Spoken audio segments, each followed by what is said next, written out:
My daughter is joining the company, so I need you to resign. Today is your last day." Those were the unexpected words I heard from the president on the morning of the 15th. I was completely taken aback, unable to find the words to respond. The 15th was the day we usually paid our suppliers, and while some payments were done through bank transfers for our long-term suppliers, I'd also made direct payments and personally visited some of them as a courtesy. "You look like you can leave right away. I'll give you the day off, just for you, so you should leave quickly," the president added. He practically pushed me out of the office, and the door closed with a sharp snap right in front of me. I stood there in shock, not knowing where to begin or how to argue my case. "My name is Julie. I joined this family-owned paving company straight out of high school and have worked here as a clerical worker for 11 years until just now." The company had around 35 employees, and when the current chairman was still the president, the workplace atmosphere was wonderful. It was a comfortable place to work. The chairman, now retired, used to closely collaborate with the younger employees, and his wife, Olivia, would come in daily to assist with various tasks until he was hospitalized. Their daughter, Maria, was skilled in both fieldwork and office tasks, and her husband was the site manager, respected and trusted by all the on-site employees. Even though they were the founding family, they never acted superior or looked down on us employees. It would have been wonderful if this enjoyable and smooth-running company life had continued, but reality had other plans. Unfortunately, at the end of last year, the chairman was diagnosed with cancer during the company's group medical examination. Due to his health condition, he decided to retire as president and appointed Maria's husband, the site manager, as the next president. Both the employees and I fully supported this decision. We all agreed that the chairman should focus on his treatment, and we wished him a long and healthy life. However, things took an unexpected turn when the chairman's eldest son, Adam, suddenly showed up with his family. I had no idea where he had heard the news, but it turns out the chairman had another child besides Maria. This other child was Adam, who had been disowned about 27 years ago, and I had never known anything about it. According to the senior employees, Adam had been quite a troublemaker in his youth. He frequently got into trouble with the police, and every time something happened, the chairman and his wife, Olivia, would have to go and apologize for his behavior. After dropping out of high school, Adam got involved in multi-level marketing schemes and fraudulent activities, which eventually led the chairman to make the difficult decision to disown him. Despite being estranged from the family for a long time, Adam suddenly reappeared one day, pleading with his father, "Dad, I've realized my mistakes. Please forgive me."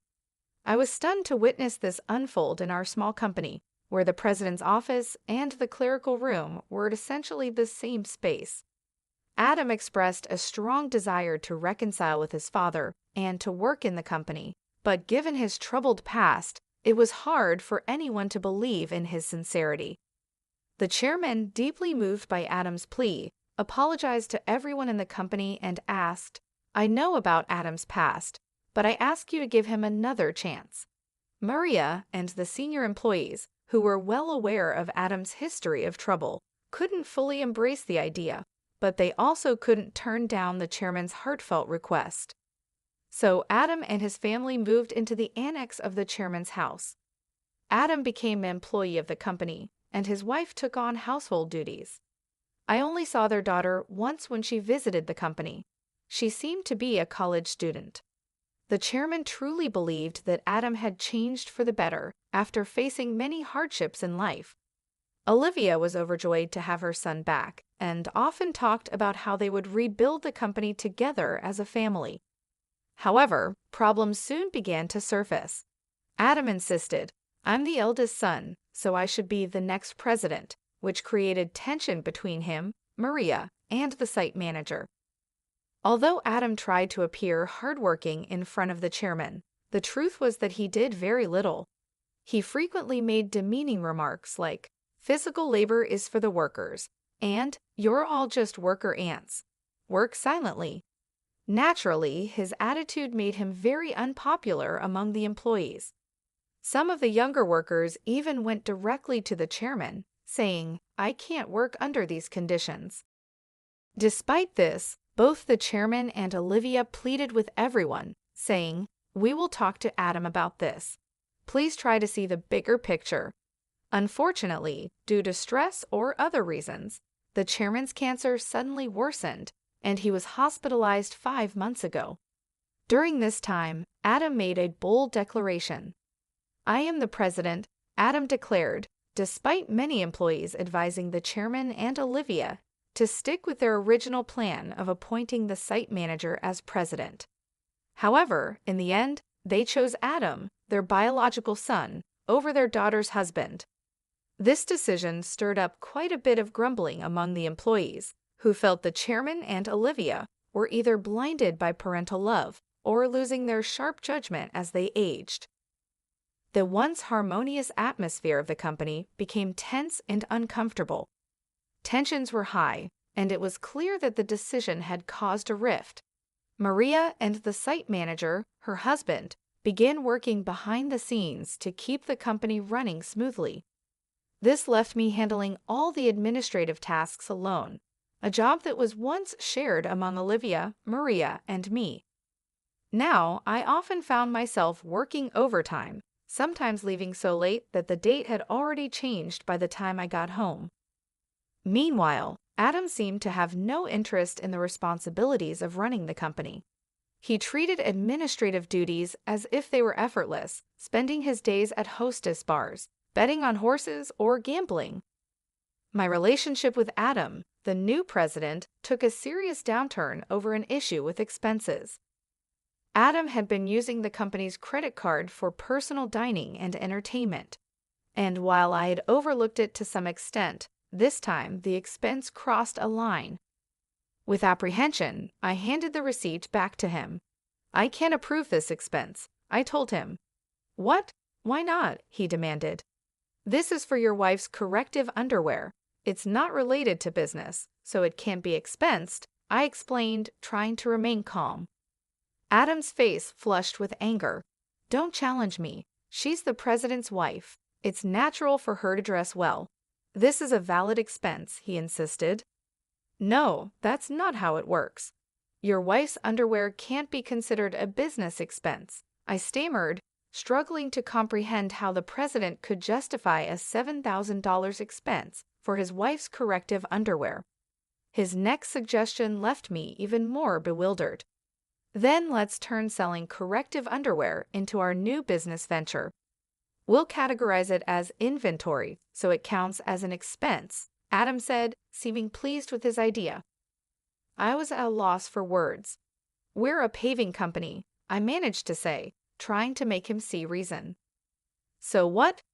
We can threaten clients that if they don't buy from us, we'll cancel their contracts. Everyone will buy It's easy money. $31,000 for $7,000 worth of product." Adam chuckled loudly, but I felt horrified. "That's absolutely unacceptable. It will damage our credibility," I snapped at him in anger. From that moment on, I became the target of the president's disdain. Day after day, I endured constant berating from him. The situation became so difficult that I wasn't sure how much longer I could handle it. I thought about quitting many times, but I kept going. My loyalty to the chairman, who had always supported me, and my concern for the team, who would struggle if I left, were strong reasons to stay. The truth was, I couldn't afford to lose my job suddenly either. So I decided to tough it out until the right moment came for me to move on. But then, out of nowhere, I was fired. If I quit abruptly now, it will cause problems for our clients, I thought to myself. Taking a deep breath, I gathered all my courage and confronted the president. "I can't do this. I can't just leave without proper notice and a handover. Even your daughter wouldn't be able to handle the workload right away. Besides, today is the day we need to handle payments," I said in one breath, fully expecting the president to explode in anger. As expected, the president's face turned red with rage. "Shut up. I told you to resign because my daughter is joining the company. Today is your last day.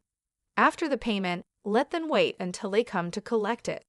There's no need to pay them upfront, he barked. Excuse me, isn't it normal to pay for something once you buy it? I was shocked and tried to explain it to him calmly, as if I were talking to a child. But the president responded with something so unreasonable that I couldn't believe he was serious. If that's the case, just threaten to switch suppliers. Tell them we won't make the payment this time, so they should give it to us for free. What? That's not something we can do, is it? I was so stunned that I couldn't find the right words to respond. You're completely useless. My daughter has a college degree. She can handle office work easily. As family, she won't question my expenses like you do. You're all talk and no action. We don't need someone like you in our company. Leave now, the president sneered. It was clear that he intended for his daughter to take over the accounting, so he could justify personal expenses as business expenses. Oh, is that so? Just remember, I won't regret this, I replied. I realized that words were useless at this point, and my patience had worn thin. I quickly gathered my belongings and left the company. Feeling sorry for our clients, I called Maria. Even though I knew Olivia and Maria were busy taking care of the chairman, this was urgent. I explained everything to her and trusted Maria to handle the situation. Once I left the company, I suddenly found myself with nothing to do. Being fired without notice clearly violated labor standards laws. I decided to report this situation to the Labor Standards Office. I knew the company could get into serious trouble because we were part of the middle company payment system. This system supports small and medium-sized businesses that can't always afford to pay severance on their own. By using this system, I could claim my severance pay and 1 month's salary. There wasn't a rush, though, because I had up to 6 years for my retirement date to apply, and the Labor Standards Office had a 4-year statute of limitations.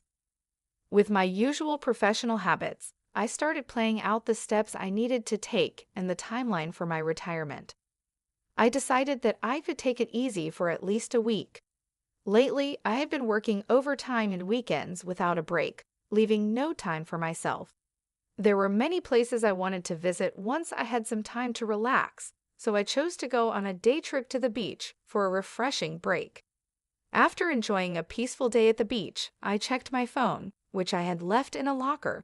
I found several missed calls, emails, and voicemails waiting for me. One email from Maria caught my attention. It said, "The payment process went smoothly. Everything is in order."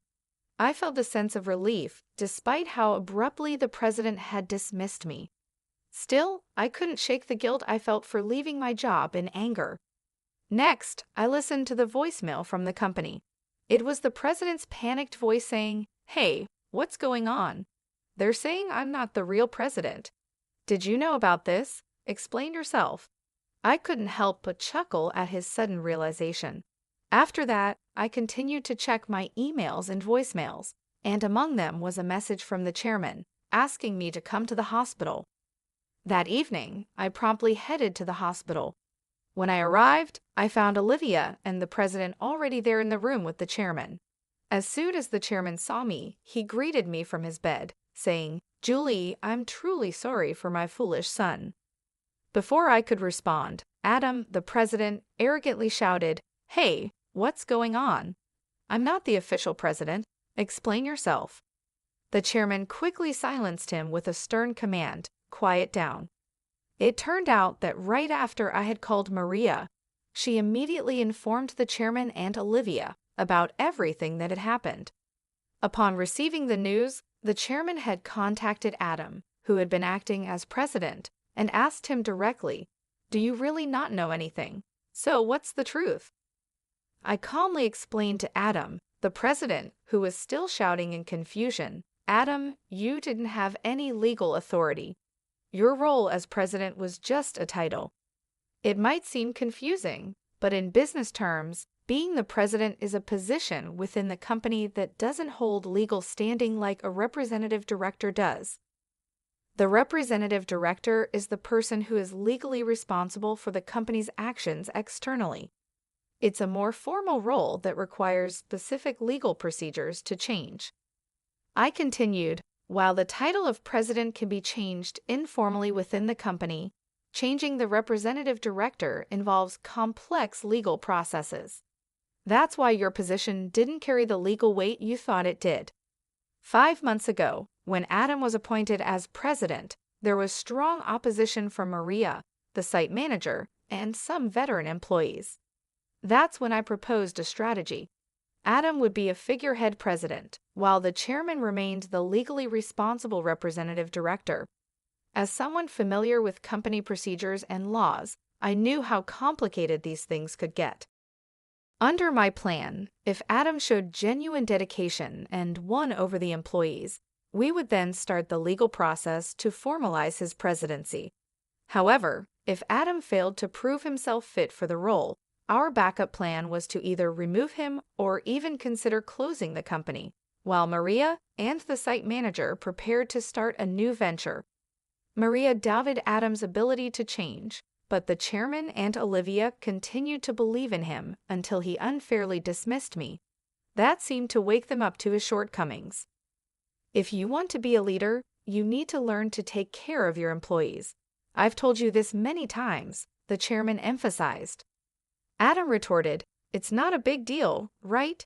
Can't we just handle the procedures now?" "No, it's not possible," the chairman explained. "Our company offers stocks to employees who want them, and many of them own shares. Julie owns 20%, making her a major shareholder. We can't ignore her views, and other shareholders won't support you either." As the reality of the situation started to sink in, Adam's face paled. "What?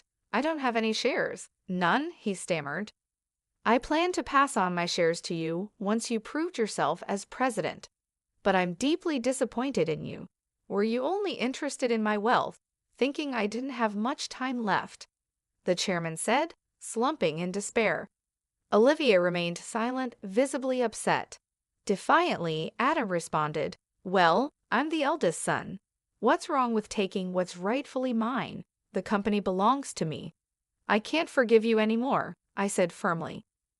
The chairman bears full responsibility as the representative director of this company.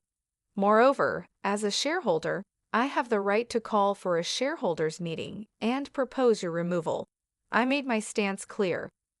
The president's face drained of color as he realized the seriousness of the situation. "You mean I could be fired?" he stammered.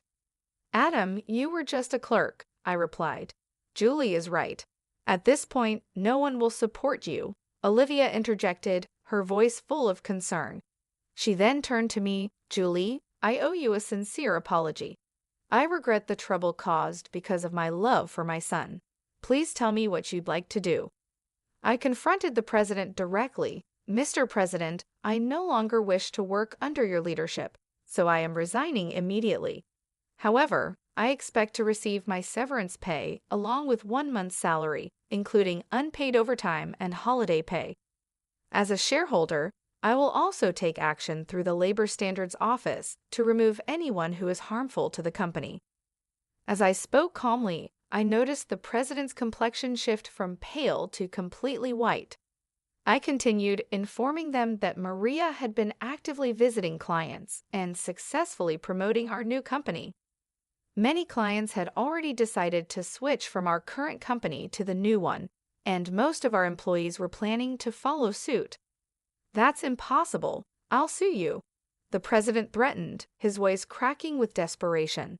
But before he could say anything more, the chairman intervened firmly, cutting him off. "I am the representative director.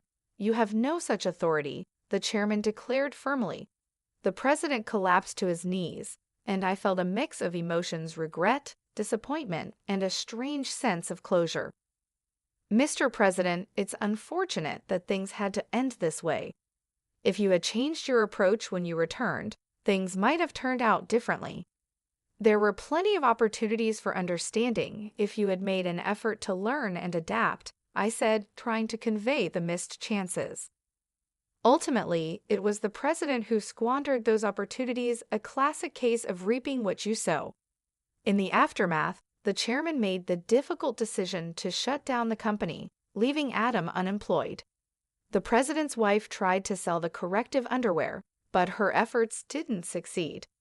They faced legal issues due to their aggressive sales tactics and were eventually arrested for their involvement in a pyramid scheme. When Maria returned to her parents' home, she found boxes of unsold underwear left behind. As for their daughter, she found employment elsewhere, although I'm not sure where exactly. As for me, I'm now happily working at the new company started by Maria and the site manager. I cherish the relationships I've built with others and strive to live authentically each day. Life has moved on, and so have I, with a renewed sense of